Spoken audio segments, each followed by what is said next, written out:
Good morning, FCCT. How are you guys doing today? Good, good. I know there's a number of people that are normally with us that are sick or traveling, and so please keep those people in your prayer. If you happen to see somebody who's normally here but not, please pray for them this week. We're going to be in Psalm chapter 16. You might have up there. And so please turn there. We'll be there in just a moment. We're doing I usually do sermon series just because as far as I like to go more in depth into things, and so that allows me to explore things a little bit more deeply and broadly. But today I wanted to take a break between our last sermon series and the next one just to talk about joy, just about joy. And the reason for that is because coming out of our last sermon series and going into our next sermon series, it might be easy to get the wrong idea. It might be, where we just talked about serving God. And, when people think of serving or being a servant, it's not like the first thing that comes to their mind is joy, right?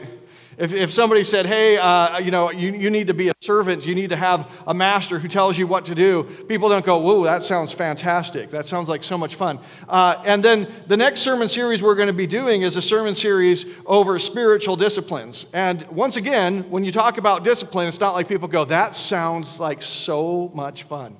Right? That sounds like I can't wait to, discipline. I just need more of that in my life. It's not like you go to like the discipline park where, you get to practice discipline and you have a great time and they sell you tickets like the amusement park, It's not like that. That's not the way that it works, right? As Americans, as human beings even, we just don't see these things in terms of joy.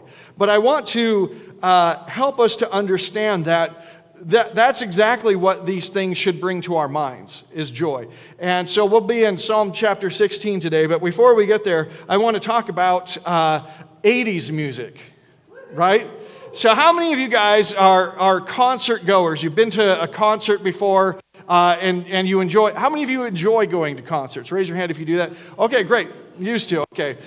Here's the thing, concerts are interesting things because, we pay money to come together with people that we don't know, and it's funny to watch how people react to that. And when I was younger, I used to listen to a lot of music. I don't listen to as much anymore, but when I do, I usually listen to 80s music, and I was rewatching a video from years and years ago. How many of you guys are familiar with the band Journey? Anyone know the band Journey?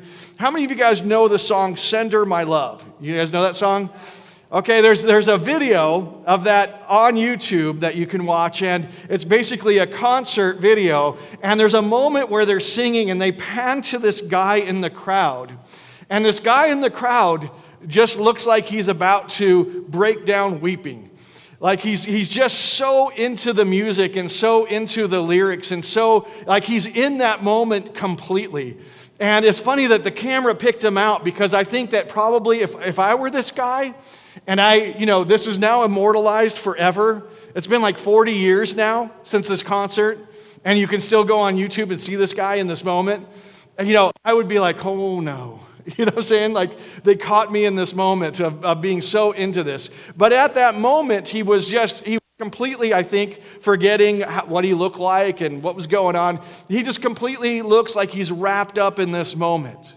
And the thing that's interesting about that is that that's kind of what music does, and that's why people go to concerts, don't they?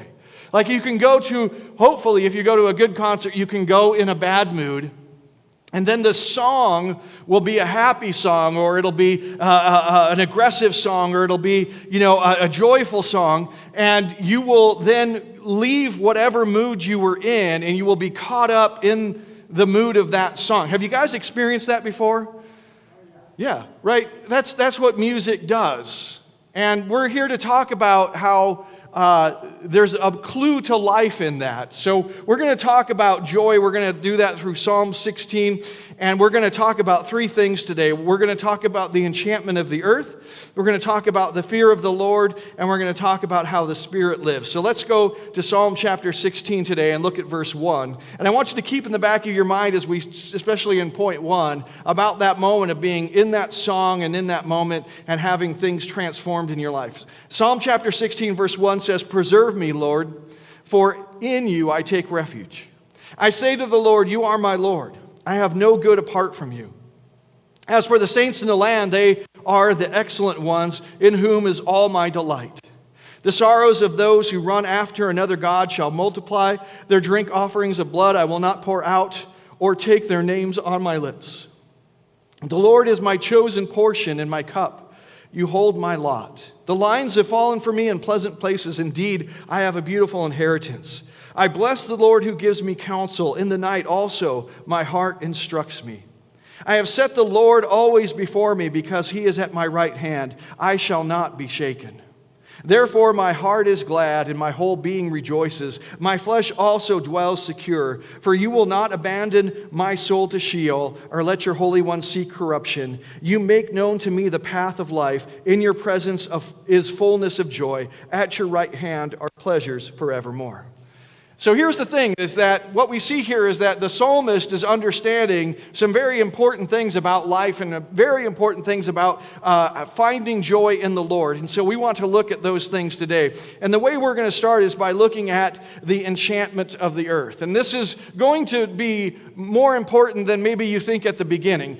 There's this view of history that at one point in time, people saw the world as being enchanted. They looked at the world and saw, in a dark forest, they saw something to be afraid of, and on a high mountain, something to be inspired by. And that through time, we wised up as human beings, and we decided that that's not the right way to look at the world, that trees are just trees and mountains are just mountains.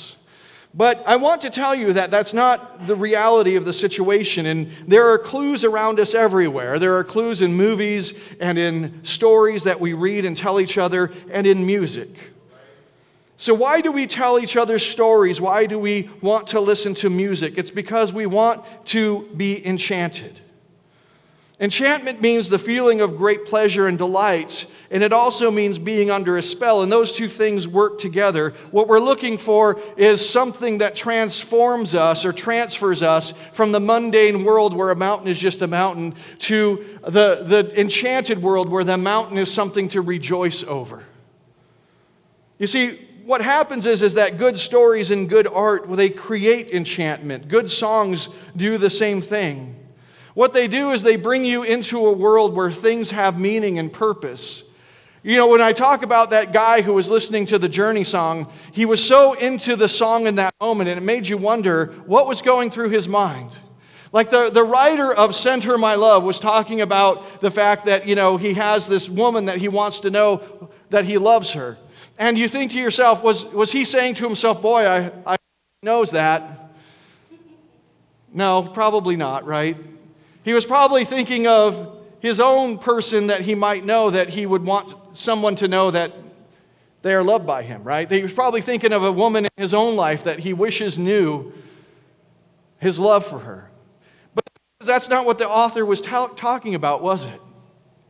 What's really interesting is somebody can sing a song. You can be in a terrible mood. Somebody can sing a song about something or rather, and you can all of a sudden find yourself in that moment where that thing is so meaningful to you and produces such heartfelt emotion from you. You know what I'm saying? Like, you can listen to a country song, you can listen to a rock song, you can listen to an oldie song, but what's interesting is that these moments can bring you from where you're at to a different place where life has more meaning and more joy and more happiness, or sometimes even more sorrow than it did just a moment ago. And the question is, how does that work? And is that real or isn't it real? The face of the guy listening to that concert and showing that he's so into it, was that real or was it not real? Should he look back at that and say, man, I was a sap? Or should he look back at it and say, man, that was a great moment in my life? You know what I'm saying? That, like, what is the situation with that? Is this stuff even true? How many of you guys have ever met somebody that's really into, like, Star Wars or something like that? And they're like really into it, like it's really important to them. And you say to yourself, well, why? It doesn't do anything for me. I don't understand this. Why are they making such a fuss over something that's not real? And yet, people who are into that moment, they're being enchanted by that story, that is very real to them. In fact, that's what we're looking for when we go to the movies, isn't it? We're looking for that movie that brings us into that moment and makes us feel that it is powerful, that it is real, that it is terrifying. We want to experience the emotions that we would experience if we were actually there, but we're not there. We're in a movie theater. You see, this idea of enchantment has been taken out of most of our world. And so we desperately try to seek it in so many other things. But in the ancient world, that was just living in the world. The world around you was enchanted. The world around you could bring those strong emotions. The world around you could inspire you to songs of glory and praise or depress you into the depths of the sea. You know, the world around you was like that because it has meaning and purpose. Because in the ancient world, the world itself was there to communicate the reality of a God who loves you and gives you purpose. And so the world around you was a statement. It was like a song or a story that you were included in. You weren't a spectator to. Imagine that for a moment. Imagine not being a spectator to the song or a spectator to the movie, but being a part of it. That your life is really drawn into something with that much meaning, that is that important. You see, C.S. Lewis talks about in his book, The Abolition of Man, how the process of disenchantment was at work. He talks about a book that he was sent, where a guy had talked about a book that when somebody says this waterfall is sublime, or this waterfall is awesome, or this waterfall is beautiful, they're not really saying anything about the waterfall. They're only saying things about their emotions. And he said the reality is that that guy is completely wrong. That there is sublimity in the waterfall. There is glory in it. There is power in it. You are right to feel this way about it. It's not just something that's inside of you. It's something that exists in the reality of the world. But our disenchantment of the world has made us believe that that is not the case. That a mountain is just a pile of rocks. That a forest is just a bunch of trees that happen to be growing in the same place. And the disenchantment of the world has also led you to believe that the people around you are just clumps of cells. They're either obstacles and impediments to what you want or maybe tools to get it. But that is all that they are. Stories, songs, these pieces of art, they make us realize that that maybe is not the case. How many of you guys have ever in any kind of worship, whether it's here at this church or at another church, or maybe even just listening to worship music or singing along to it at home or in the car, have ever been moved greatly by worship music? Have you ever been moved to feel the power of God? Have you ever been moved to feel His love? Have you ever been moved to that? The question is that real? And the question then is, if it's real, is that real all the time or just when you're feeling it? You see, that's what C.S. Lewis was getting at. When you feel the power of the love of God, is that just an emotion that's happening in you, or is that a reaction to something that actually is real and exists out in the world? And the thing that I'm getting at here is really important for us, because we either live in an enchanted world where those things are actually real, or we live in a disenchanted world where those things are just something that happens to be inside of us that comes out every once in a while, but has no bearing on what's actually physically real. You see, it's important that we make this distinction, because the situation that we have is this, that we can either live our lives as if those things are real, or we can live our lives as if those things aren't real. And what I see happening a lot is that the world has been disenchanted for us, and that there's a lot of people who have a vested interest in making sure that it stays disenchanted for us. And that God wants to have us live in an enchanted world where all the things that we see around us are more than they appear. In fact, they're communications of God's love for us. But the reality is that we have to make a choice on whether we're living in that story or not. Imagine a character who has to decide whether he's really living in the story that he's in or whether he's not. You go to a movie and you see in this movie somebody who's fighting against a great evil and has a choice to make if he's going to stand up for what's right or whether he's just going to walk away. And you're inside, you're trying to encourage him, no, do this, do this. And then the character in the movie has to decide, well, is this real or is this just a story? You see, my point here is this, that's the situation we find ourselves in. The reality is that we have to decide whether what God is communicating to us in His Word is true or whether what the world is communicating to us in their words is real.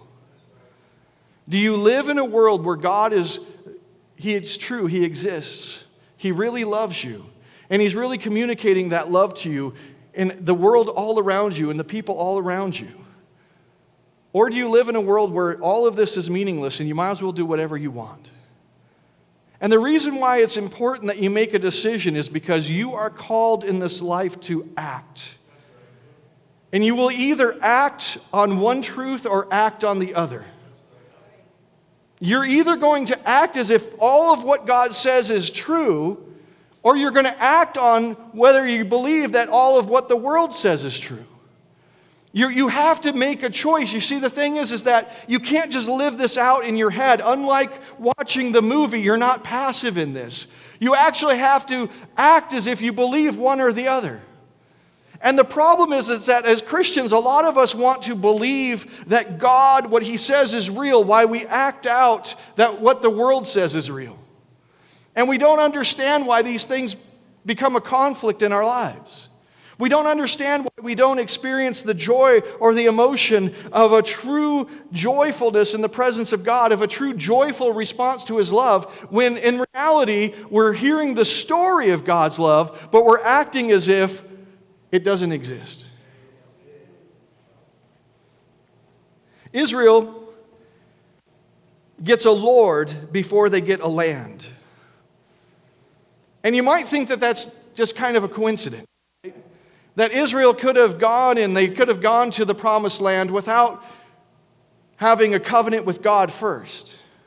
They could have just left Egypt and gone to this land that's flowing with milk and honey. They didn't need God to do that. But the reality is that the order of Scripture exists for a reason. That in order for Israel to go from bondage and slavery to the joyful life in a land flowing with milk and honey, they first had to have a God. In Deuteronomy chapter 11, verse 8 and 9, it says, "You shall therefore keep the whole commandment that I command you today, that you may be strong and go in and take possession of the land that you're going over to possess, and that you may live long in the land that the Lord swore to your fathers to give to them and to their offspring, a land flowing with milk and honey." You see, what's interesting is all through Scripture, it connects this problem that the Israelites must face. They're coming out of bondage in Egypt and they're going toward a land that is promised to them, a land flowing with milk and honey. But in order to get there, in order to make that transition between the land of bondage and the land of blessing, in order to make that transition, they must first bow to a Lord. They must first obey Him. And in fact, it might surprise you to find out just how often these things are tied together. Over and over again in Scripture, as Israel prepares to go into the promised land, it says that you must obey the Lord. If you're going to live long in the land, you must obey the Lord. If you don't want to be vomited out of the land, and it uses that word, vomited out of the land, that you have to obey the Lord. And it says over and over again that the people who are there, the reason that they're going to be driven out of the land is because they worship false gods. In order to stay in the land, you need to worship the Lord. You need to honor Him. You need to keep His commands. Over and over, the word obedience comes into the conversation. Now, here's the problem. As Christians, a lot of us want to live in this enchanted world. We want to live in a world where God's love for us is real. But we prefer not to have to obey Him. And that's what makes the message of the world so enticing to us. You see, the is that it doesn't matter what you do. It doesn't matter what you do. This world, it's just what it seems to be, right? It's just a mountain is just a pile of rocks. A forest is just a group of trees, and the other people around you, they're just a clump of cells. So why not do with all of that whatever you wish to do? And what it promises is that, well, maybe this is a bleak way of looking at life, but it promises you absolute, complete autonomy and freedom. It says that you don't have to obey anybody. You can just live as if all these things are meaningless. You see, Israel had that same choice. And the reason that over and over again God connects their time in the land and their blessing in the land to being obedient to His word is because in order to have that blessing of the land, they need to live in an enchanted world. And they have to act as if the world is enchanted to do that. They have to act as if this land is being given to them with purpose. They have to act as if this land is to be flowing with milk and honey. They have to act as if this is their inheritance. They have to act as if this is what they get for worshiping God. They have to act as if this is important and that God is important to them. They have to act as if God is watching over them and that God is protecting them and that God is their God and that they are His people. They have to act as if all of this is true. Because the minute they stop acting as if it's true, they'll stop believing that it's true. And when they stop believing that it's true, the land will just be any piece of ground. And you don't fight and die for something that's just dirt. You see, here's the reality that they have to live with, is that either these things are meaningful and they matter, in which case I have to bow down to God and be obedient to Him, or these things mean nothing. Do you have a father? Is that meaningful? Do you have a son? Is that meaningful? Do you have a daughter? Is that meaningful? You know, do these things matter? Are these things important? Well, if you don't live like they're important, then how can you claim that they are? You see, some of us are going to get vomited out of the land that we're living in because we're not living as if any of these things matter. You see, the thing that too often we see is we think that living in obedience is some kind of call that's meant to rob you of your joy. And what I want to tell you today is that nothing could be further from the truth. God's call to live in obedience is a call to live as if everything He has said is true. That the message of love, the message of reconciliation, the message of sacrifice of Jesus, that the message of His desire to have a relationship with you, that all of those things are true. And that the call to obedience is just a call to live as if it's true. How many of you have ever gone to a concert that you weren't really into? Anyone?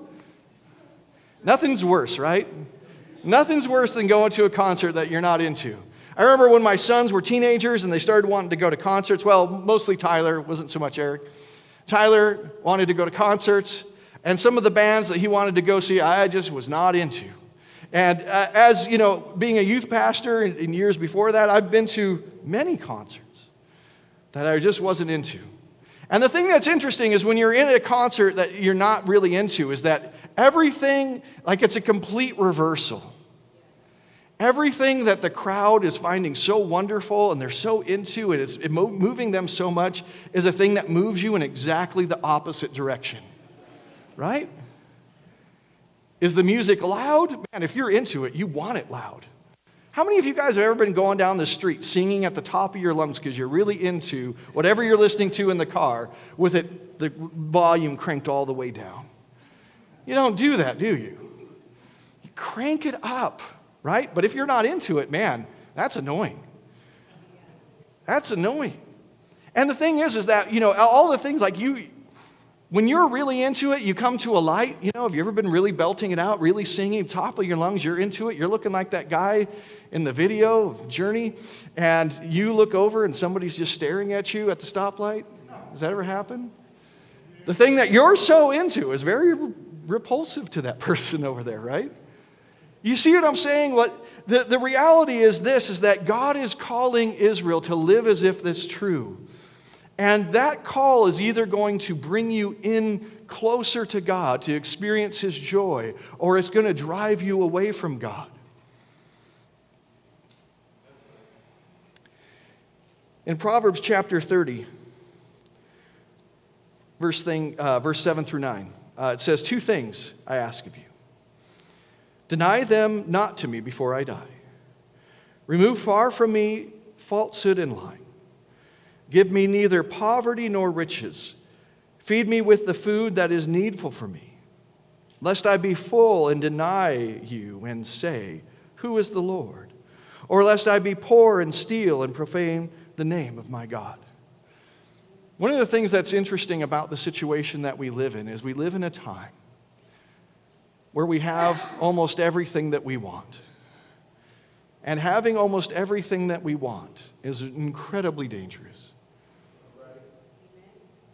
It's incredibly dangerous. You see, the reason that the writer of this proverb says, give me neither poverty nor riches, is because he understands something. He understands that in desperation and poverty, he might disobey the commands of God. But he also understands something further, that in the abundance of riches, he might forget about God completely. You see, one of the things that makes for us living in an enchanted world so difficult is because God has blessed us so greatly. And that we're in great danger of being satisfied with the gifts and being done with the giver. The question I have for you today is, are you in the promised land? Do you worship God as Lord, even in the blessings that He's given you, even in the riches that He has provided for you? Do you still worship God as Lord? Do you live in an enchanted world? Do you experience the joy of these things having meaning? Are you finding that in obedience your joy is increasing? Or do you live in a world that's no longer enchanted? Do you find in God's call to obedience things that are annoying or irritating? Do you find a lack of joy in obeying Him? Does the thought of obeying Him, even in itself, bring you nothing but, sorrow? I want to cover one more thing before we move on. That's, how do we maintain enchantment? And really, there is only one way, and that is to not only obey, but to do it joyfully. To see God's call to obedience as something that is given to you as a gift. And that the sacrifices that you make are sacrifices that are necessary to keeping the world of enchantment alive. He is your God, and you are His people. And that has reality. And having reality, there are significant choices to be made. And we make them with joy. Secondly, let's talk about the fear of the Lord.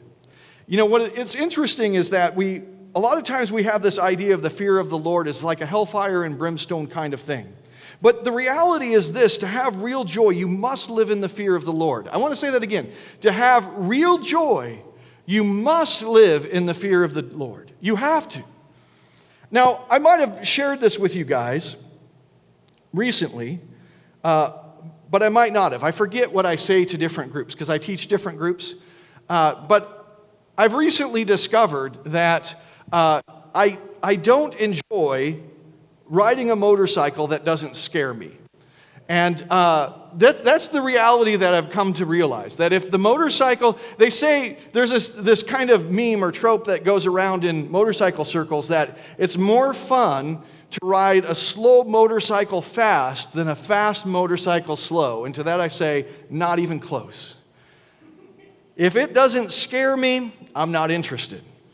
And in fact, one of the motorcycles that I have, there's different settings on it, and you can set the throttle response. You can set it to be really, really touchy, You can set it to be kind of in the middle, or you can set it to where you turn it a whole bunch before anything happens. All the way, really touchy, right? That's the only setting, that's the only appropriate setting. Why? Because when I hit that throttle, I want it to be terrifying. Now, that might seem strange to you, but hear me out on this. Imagine if your car had that with the gas pedal. Like you could barely touch it, it would just jump forward. Or you could it would be kind of reasonable, or it'd be like super, kind of what you would imagine, like one of your grandparents would want. And I can say that now that I'm a grandparent without hopefully being offensive. And imagine that. Now, here's the thing. How many of you guys would want the gas pedal just to fling you forward like you're in a time warp? Okay, a couple of you, a few of you, yeah. How many of you guys would want the reasonable gas pedal? How many of you guys would want the super slow gas pedal? Super slow. Yeah, one back there. Okay. Here's the thing, man. It depends on what you're using the car for, doesn't it? You see, the thing is that for you, if the car is just a means of transportation, then probably the reasonable one is best. But that's not why I ride a motorcycle. I ride a motorcycle to be excited, to experience something, to have a feeling about it. And if it doesn't scare me, I don't get that feeling. You see, the reason I bring that up is because the reality is that most of us want to experience joy, but we want to treat God as a means of transportation. We're not encountering God as something wild, as something untamed. We're not encountering Him as the burning fire. We're not encountering Him as the Lion of Judah. We're not encountering Him as something that is there to give us excitement, to give us joy. We're treating Him as a means to an end, and that end is a comfortable life. You see, if you're treating God as just a way to get a comfortable life, then you're looking at God, I think, in the wrong way. The Bible talks a lot about the fear of joy, and I want to show you that real quick. Let's look at a few verses. Proverbs 14:26. It says, "In the fear of the Lord one has strong confidence, and his children will have a refuge." Isn't that weird, that in the fear of the Lord you have confidence? It seems like the opposite. When you're afraid, it doesn't seem like you're confident at all, right? But this says, in the fear of the Lord you have strong confidence. Proverbs 19:23, "The fear of the Lord leads to life, and whoever has it rests satisfied." Being afraid of God not only gives you confidence, but it gives you rest. Isn't that strange? Have you ever thought about how weird that is? Right? If you were with a wild animal, would you have confidence and rest? Is that what, you know what I'm saying? Like you're with something that's terrifying to you? But yet, that's what it says about the fear of the Lord. Proverbs 22:4 says, "The reward for humility and fear of the Lord is riches and honor and life." You see, all through Scripture, what it's telling us is it's telling us that the fear of the Lord is something that is indispensable to us. And I want to tell you that you cannot have the kind of joy in the Lord that Psalm 16 talks about until you fear Him. You know, we talk a lot about the parable of the talents. And remember that in the end of the parable of the talents, He says to the people that have gone out and earned more talents, He says, "Come, enter into your master's joy." And to the one who had only one talent and didn't get anything as a return, He says, "Get out of here, you wicked and lazy servant. You'll be thrown out into the outer darkness where there is weeping and gnashing of teeth." You know, the interesting thing about those two outcomes is there's not a third outcome. There's not a, we'll keep you around. We'll keep you around. You're not going into your master's joy, but you're not going outside. You'll stay in the foyer. We'll stay in the foyer, right? You're going to stay just, you'll be in the vicinity. You can be in the front yard. You can put a tent out there. No, the reason for this is because there's only two. God either loves things or He hates them. You're either into the master's joy or you're in the outer darkness. That's the only things that there's only two options here. It's important to understand that fear is not terror. What God is talking about in the fear of the Lord is not a sword that's hanging over your head that could fall at any second. It's not random. It's not unpredictable. But that it's still something to fear. Why? Because the fear and the reward coexist. The reason that I'm not interested in riding a motorcycle that doesn't scare me is because the joy of riding and the fear coexist. They can't exist without each other. Right? The fear of God and the joy of God coexist. You can't have one without the other. If you don't fear God, you can't take joy in Him. You can't feel confident in Him if God is not somebody to be feared. You see, here's the thing. There's a lot of difficult, scary things in the world. And if God isn't able to handle those things, if God is not strong enough to keep you safe, then how can you have confidence in Him? But if He is strong enough to keep you safe, He's also strong enough to be something to be feared. Right? The reality is that you can't have these two things divorced from one another. If God is great enough to give you the abundant blessings, then He also can have those blessings taken away. If God is great enough to desire to have a relationship with Him, God can also be far from you. If God can be near and give you great joy, God can be far, and you should be afraid of that. You see, a God who is strong enough, who is powerful enough, who is loving enough to give you all those things, if you can get just this wonderful life with Him, then wouldn't you be afraid of not having that?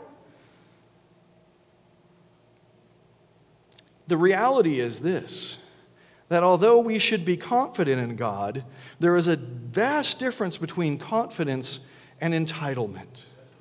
In Proverbs chapter 16, verse 18, it says, "Pride goes before destruction, and a haughty spirit before a fall." One of the things that's interesting is in Scripture, God hates haughty eyes. He hates an attitude. How many of you guys have ever seen that attitude in your children? You don't have to raise your hand if you don't want to, but if you want to, go ahead. I'll raise my hand because I have seen it. And does that, when you see that, you go, man, that's great. If we could only have more of that, if there's a way that we could just have that all the time, can we capture that? Can we distill its essence? Can we have more of that? Can we possibly, make it stronger, make it more intense? No, you don't say that, right? Because what you understand is that you want your kids to be confident of your love, but you don't want your kids to feel entitlement. You want your kids to be confident of your blessings, but you don't want them to feel entitled to them. You see, the thing is, entitlement means that I have a claim on this thing that doesn't include you. That I have some kind of a right to this thing. That I can receive God's blessings without God. That He has no choice in the matter. That He is not material to my claim on these things at all. If God is great enough to give you great blessing, then He is the one who is sovereign over those blessings. He is the one who controls them. He is the one where those blessings are found. In Him is great joy. In Him is great blessing. Apart from Him, there is nothing. God's wrath and God's reward are all that exists. And we want to live in His reward, and so we want to live in the fear of the Lord. Finally, let's look at the Spirit lives. What this passage points out, among the other things that we've talked about, is that there is this pathway, and this pathway is the pathway of either life or death. And this happens because we will either live in the Spirit or we will live in the flesh. And those things are at war with each other. I was watching a video this week about, I like watching things about culture and about, how our culture is and how it got that way. And there was a guy talking about kind of his own experience and some of the research that he's done. And what he talked about was that when he was younger and he met a girl, he would fall for her, he would fall in love with her faster than she would fall for him. But after a number of times of getting his heart broken, he now doesn't really, his emotions kind of stay level. Like if there's a new girl that comes into his life, it doesn't really do much for him, and if the girl that's in his life leaves, he doesn't really care that much. He's kind of level. And he said that while he's being level, there's a girl who's going way up. She's super excited about him, and then she realizes that he's not going to emotionally invest, and then she falls down into despair, and then she leaves, and then another girl comes into his life, and she's up here, and then she falls down, and the old one comes back, and it's all this thing going on. And he's realized that this is not good for the world. You see, the interesting thing is that what he was able to do, the process that he's describing, is that he originally saw these girls as these wonderful beings, and now they're just ways for him to get what he wants or impediments to it. You see, what's happened is that there are two aspects of who we are. We are made out of the dust of the ground, but we are breathed with the Spirit of God, the breath of God. And so we are both spirit and flesh. And this flesh sees every person in a very utilitarian way, and the Spirit sees them in a much greater, more glorious, and more holy way. But the reality is that in your life, these things will fight with each other. And you will either put to death the flesh in your life, and you will live in the Spirit, or the flesh will make more on your spirit and will kill your spirit. You see, what this guy was describing is that the flesh in his life finally, after a long time of getting hurt, finally killed his spirit, and now he just doesn't care. In Romans chapter 8, verse 6, it says, "For to set the mind on the flesh is death, but to set the mind on the Spirit is life and peace." And Romans 8:13 says, "For if you live according to the flesh, you will die. But if by the Spirit you put to death the deeds of the body, you will live." You see, to live in an enchanted world, you have to bring alive the Spirit. And in order to do that, you must make war on the flesh. And we're going to start a sermon series next week about spiritual disciplines. And it is completely geared around how do you put to death the flesh so that the Spirit can live. And a lot of people see this as something negative, but I wanted you to understand before we started that sermon series that it is not at all. In fact, it is the pathway to joy. It is the pathway to peace. And it is the pathway to love in your life. We come now to our time of communion. We talk a lot about believing, belonging, and becoming. And from today's message, I hope that we can believe that joy is found only in God. There is no other way. That we can belong to Him through the covenant of Jesus Christ, that it is real and true, that God loved us, and we see that in the reality of the life that Christ lived and in the death that He died, and in His raising from the dead. And I hope that we can become more joyful as we make Jesus Christ the Lord of our lives. Thanks for joining our worship service today. Please follow us on our Facebook page where you can let us know about any needs or prayer requests you may have and keep up with the latest church news and events. You can also check out our past lessons and other videos by visiting our YouTube channel. At First Christian, we strive to be the presence of Christ in the world by helping others to believe in God's love for them, to belong to His church, and to become like Christ in their lives. If you would like to support us in our ministry, you may do so by giving online through our website at fcct.org or by mailing checks to the church. Hey, have a great week.